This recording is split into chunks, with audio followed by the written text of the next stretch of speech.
At 7:10 a.m., my coffee thermos fell, rolled off the sidewalk, and decided my whole morning for me. I lunged after it, half awake, one shoe untied, hoping it wouldn't crack. It stopped beside the curb like it was thinking about traffic. I picked it up and laughed at myself, 29 years old, already chasing coffee down a quiet street in Nashville, Tennessee. Most mornings, I walked the same 2 blocks before work. Past the barber shop with the red neon sign. Past Mrs. Patel's corner store with the faded open sticker. I sit on the wooden bench outside her door, pour coffee into the little lid cup, and watch the city stretch and yawn. It's not a fancy routine, but it's mine.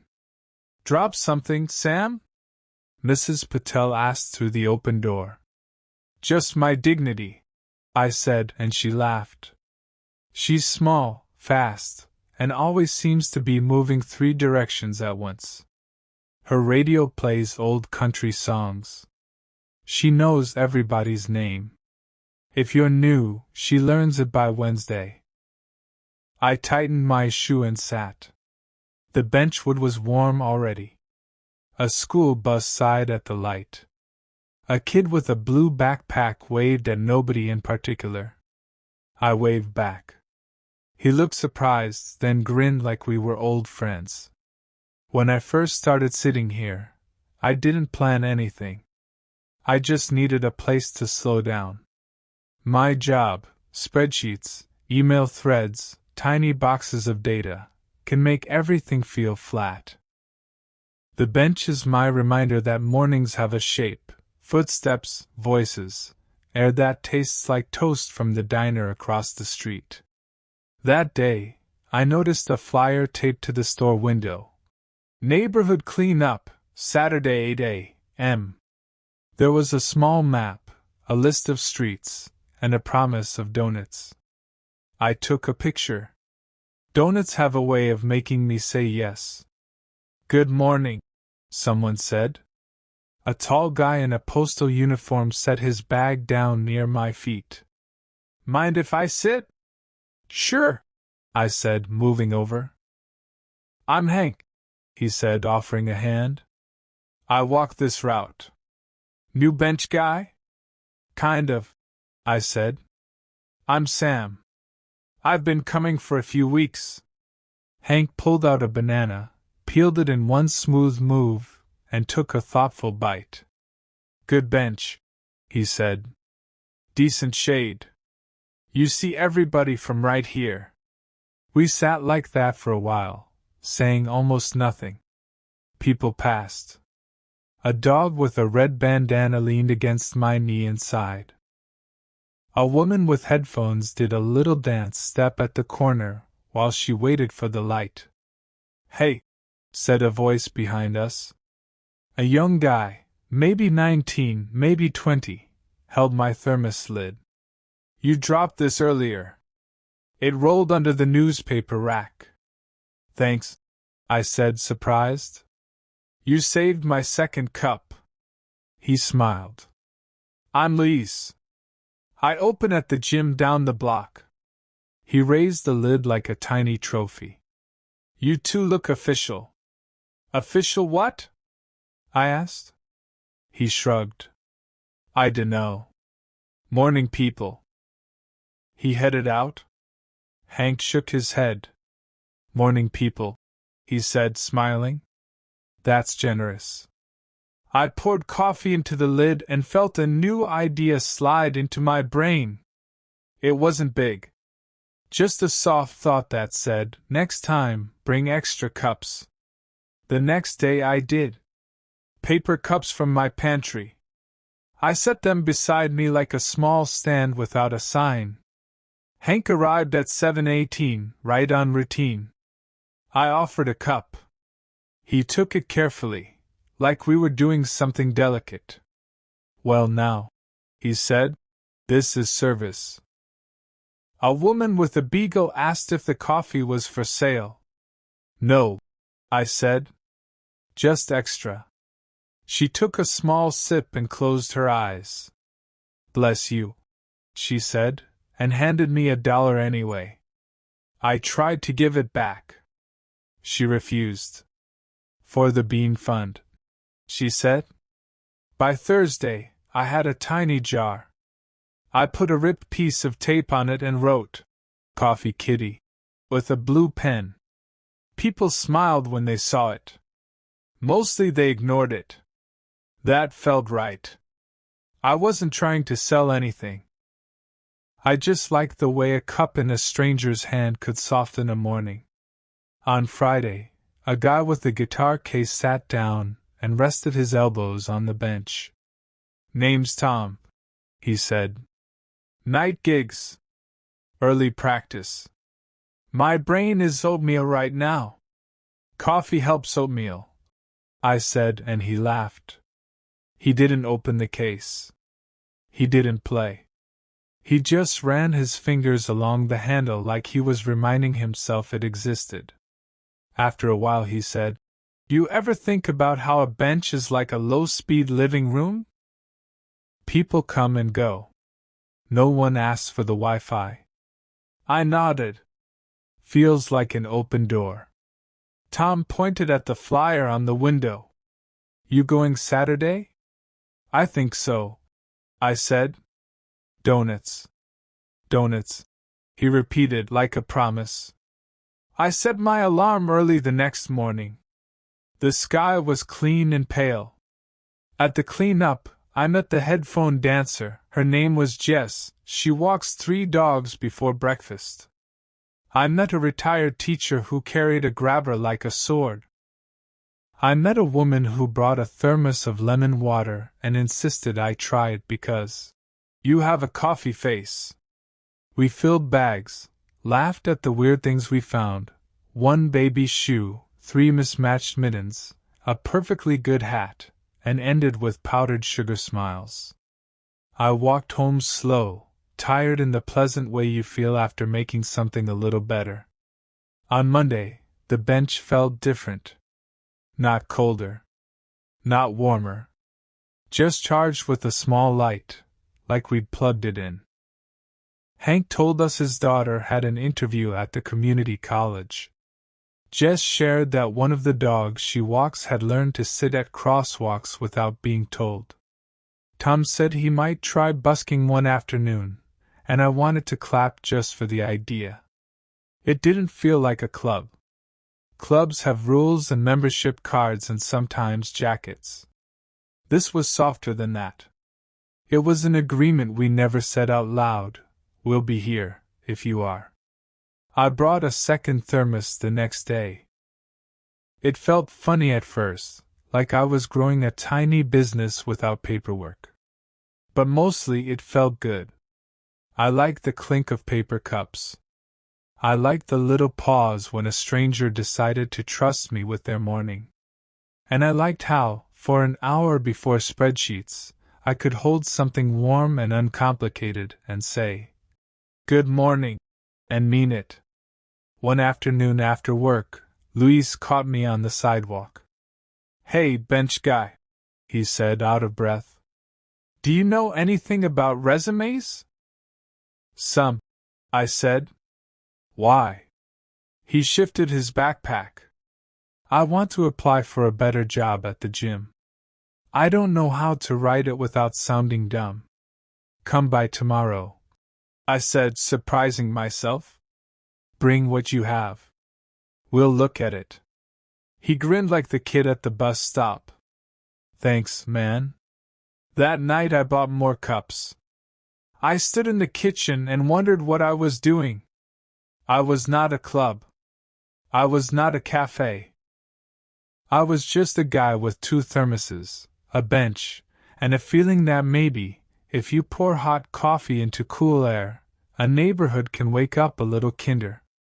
The heat came in June like an honest handshake, strong and clear.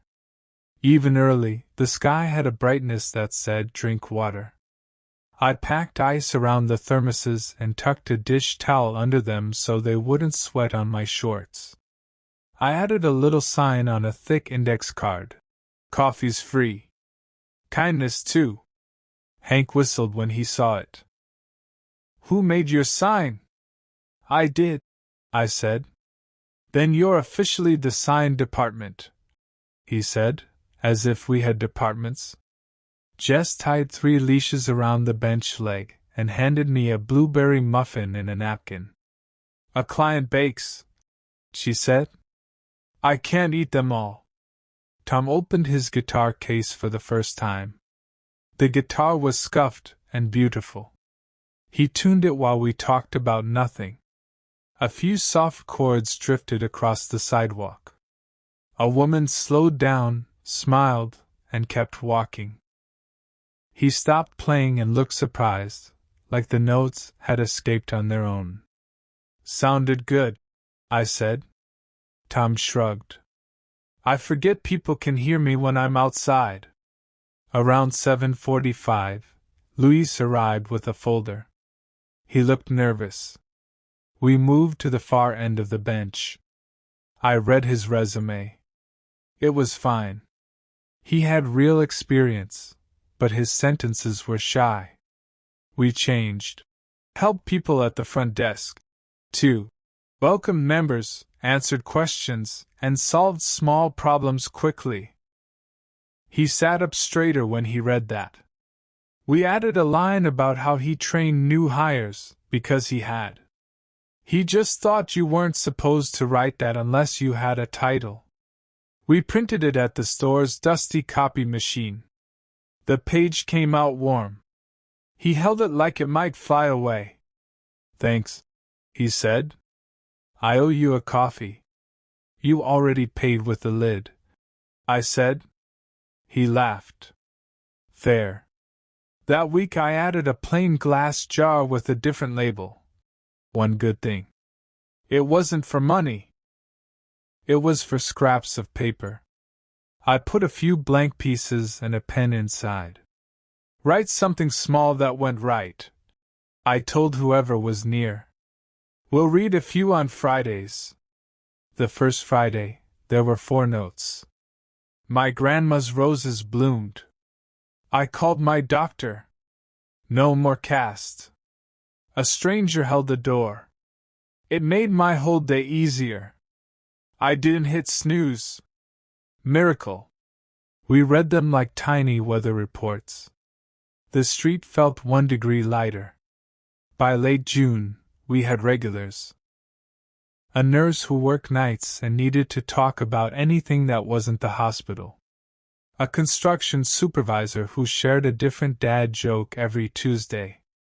A quiet guy named Mark who only nodded and took half a cup, then left 3/4 of a cookie under a napkin beside the jar with a careful kindness that made my heart feel lined with felt. Then, one morning, there was orange tape crisscrossing the sidewalk. A city notice said the concrete was cracked and needed to be replaced. Our bench leaned against the window like it knew it was in the way. A worker in a bright vest rolled a jackhammer down the block. 2 weeks, he said to nobody. Maybe 3. My stomach dropped. It was a small thing, losing a bench. People lose bigger things every day. Still, I looked at Hank and Jess and Tom and said, Where do we go? Parking lot, Jess said immediately, pointing behind the store. There's a patch of shade by the ice machine. Mrs. Patel heard us and snapped her fingers. I have 2 folding chairs, she said. Blue ones.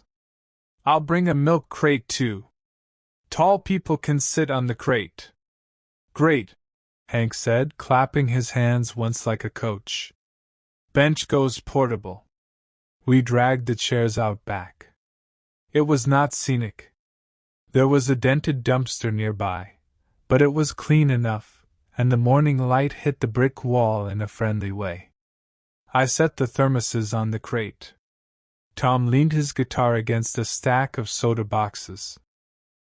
The air smelled like oranges from somewhere I couldn't see.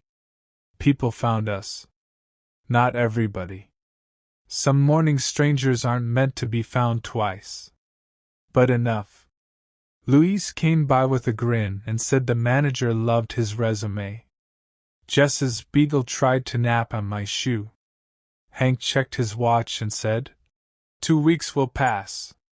It felt like a lesson I didn't plan to learn. We were not our bench. We were the way we looked up when someone arrived, the way we took turns with stories, the way we kept the ice towel from sliding under the crate. On the second morning in the parking lot, I realized I forgot the paper cups. Panic moved through me fast and useless. I'll sprint home, I said. Mrs. Patel stopped me with a raised eyebrow. Or, she said, already reaching under the counter, you can use these. She set out a sleeve of small white cups. You can pay me later with gossip. We laughed. I poured. Crisis solved. Not everything needed heroics. The Friday before the bench came back, I put a new card on the crate. First Friday tiny breakfast. I brought a bag of bagels, a jar of peanut butter, and a bunch of bananas. People arrived with surprise offerings, Jess with strawberries, Hank with napkins that looked like tiny picnic blankets, Tom with a shy little song he said he wrote during a traffic light that lasted forever and a half. We ate like kids at camp.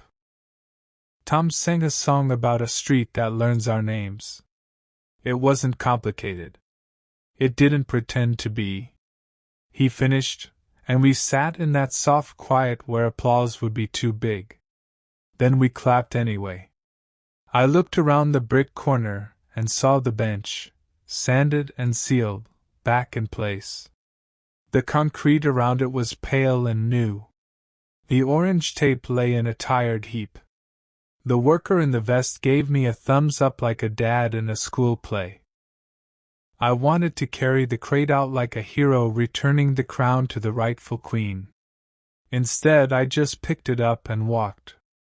People followed, carrying the blue chairs, the signed card, the jar of good things. We set the crate on the sidewalk. The bench looked like itself again, but better. We took turns sliding a palm along the backrest as if we could warm it up with touch. When I sat down, I felt my shoulders drop. The street fit again. July opened its hand and let the heat spill. Even so, the mornings were kind. I started writing the day on the sign. Monday. Coffee's free. Kindness too. Which felt obvious and also important. People like to know which day it is. It keeps the world attached. Hank's daughter got into the nursing program at the community college. We passed the card like a secret mission. Everybody signed. Congratulations. We're proud of you. From the coffee bench, I added a small doodle of a paper cup. Hank pretended not to cry. Jess found a home for a rescued dog with one ear that bent like a question mark. She showed us a picture of the new owner, a retired drummer with laugh lines. They look like each other, Tom said, and it was true. Luis got the better job at the gym. He started wearing a polo shirt with his name stitched on it. He brought us a free week pass and said, "For the bench crew," which cracked me up because crews sounded serious. He flexed. We applauded like he won a medal. One morning, a man stopped and frowned at the jars and the cups. "What is this?" he asked, not unkind but careful, the way people are when they want to understand rules. "It's just coffee," I said. "And a place to sit." He nodded slowly, then took a small cup, then wrote on a scrap of paper and folded it twice. Later, when we read the jar notes, he said, "I talked to my neighbor after 5 years of silence.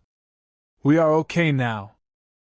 We all looked at each other and breathed out, like that was the weather report we'd been waiting for. I kept wondering when someone would tell us to stop. No permit. No official name. Just a bench and a willingness. But the city passed by and left us alone, the way you leave a bird bath alone because it's never hurt anyone, and sometimes you see a bluebird splash, and it makes your day. One Thursday, I slept through my alarm. When I woke, the clock said 7:41. My heart did that cartoon fall, straight through the floor. I brushed my teeth while hopping into shorts. I forgot my socks. I forgot my hat. I sprinted the 2 blocks with my hair pointing in all directions. When I turned the corner, I saw them. Hank, standing with 2 cups in his hands. Jess, telling a story I could recognize from her hands. Tom, holding a napkin over the jar like a stage curtain. Mrs. Patel, pointing at me with a look that said, "You are late, and also I'm glad you're alive." "You're late," Hank called. "I know," I said, hands up. Sit," Jess said, laughing. She scooted over. "We started without you, but we saved your spot." I sat. My heart slowed. Tom lifted the napkin and presented the jar like a magic trick. "We got 7, he said. "Want to read?" I did. Someone wrote. "I rode my bike again." Someone wrote. "A tomato finally ripened." Someone wrote. "I said no to something and yes to a nap." We cheered for the nap like it was a championship. On the last Friday of the month, Tom brought a disposable camera. "I want to remember," he said, which made me look away for a second because sometimes a simple sentence is heavy. We lined up awkwardly along the bench, Hank with his mailbag, Jess with her tangle of leashes, Luis in his new polo, Mrs. Patel popping out of the store door at the last second with a chocolate bar held high like a torch. Tom set the timer and ran, almost tripping, then slid into the frame with a soft skid. The camera blinked and clicked. We laughed like the picture had told a joke. "Developing takes a week," Tom said, like we lived in 100 small years ago. "But I like the wait." So did I. Waiting is different when it's for something gentle. The next Monday, I brought a small chalkboard I found at the thrift store. I wrote, "Bench open 7 to 8, in uneven letters and leaned it against the crate. It made us look silly and official at the same time. People stopped, smiled at the sign, and sat as if they'd been invited, because they had. Around then, my boss asked why I looked less like a spreadsheet and more like a person lately. I told her about the thermoses and the jar. She raised an eyebrow that meant she didn't fully get it, but she said, "Whatever it is, keep it," which felt like permission, even if I didn't need it. News didn't cover us. We weren't a story. We were just a tiny daily practice. But one morning, a woman in a bright sundress with a camera around her neck took a few photos from across the street. She didn't come over. She didn't ask questions. Later, I found one of the pictures in the local community paper's website. Small morning scenes. A slideshow with no captions. Our bench was picture number 7. Hank looked like a movie version of a mailman. Jess's shoe was untied. My hand hovered above the cup like I was about to make a point. Tom's guitar case was closed. The jar label glowed in the sun. When I saw it, I felt shy and proud at the same time, the way you feel when the world notices you exactly as you are, not dressed up, not pretending. On a Wednesday that smelled like rain, Hank brought news. His daughter starts classes next week. We passed a second card, this one with a small sticker of a stethoscope I found in a drawer I never clean. "You're going to help people," someone wrote. "Thank you in advance." We had a little celebration, no balloons, no speeches. Just an extra muffin and a cheer that made a dog bark. Simple as enough. That night, carrying the empty thermoses home, I thought about how much I hadn't moved. Same apartment. Same job. Same city. And yet, somehow, my days had shifted a few degrees toward light. I walked past my building's laundry room and saw the usual sign about quarters and the broken shelf someone promised to fix last September. A neighbor I only nodded to before held the door for me. We stood in the quiet stairwell for a moment, listening to the rain start. "You're the bench guy, right?" he asked. I smiled. "I guess I am." He nodded. "Thanks for the coffee." On Friday, we read the jar. There was a note in handwriting I didn't recognize. Sat down with strangers. Stood up as friends. No name. No clue who wrote it. But I felt my chest make room for the sentence, and keep it like a spare key. Later, when the street got noisy and the sun climbed up past the shade line, we packed our small circus. I wiped the bench with the edge of the towel, not because it needed it but because I liked the gesture. I tucked the chalkboard under my arm. Tom snapped one more picture. Hank said, "See you Monday." Like always. Walking home, I counted the steps from the corner to my door in a soft way, not to measure anything important, just to feel the rhythm. I wasn't running toward a new city or a new life. I was just arriving, a little each day, on the same street I'd been walking for years. It turns out you can move without moving. You can shift closer. You can sit down. You can pour. And some mornings, if you're lucky, a whole neighborhood meets you halfway.